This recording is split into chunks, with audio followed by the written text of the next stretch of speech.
حیدرآباد میں پان شاپ پر crack down, schools کے قریب کارروائیاں، ایم ایل اے میر ذوالفقار علی کی پولیس کمشنر سے ملاقات۔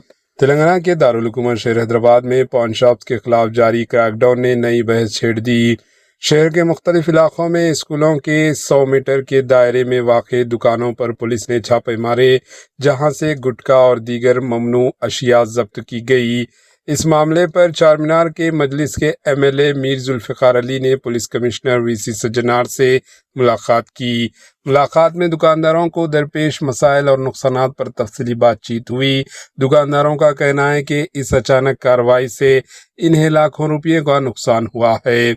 پولیس کمشنر وی سی سجنار نے یقین دہانی کرائی ہے کہ ضبط شدہ سامان قانون کے مطابق واپس کیے جائے گا۔ اس کے ساتھ ہی انہوں نے واضح کیا کہ نابالغ بچوں کو گٹکا اور تمباکو و دیگر مصنوعات کی فروخت کسی بھی صورت میں برداشت نہیں کی جائے گی۔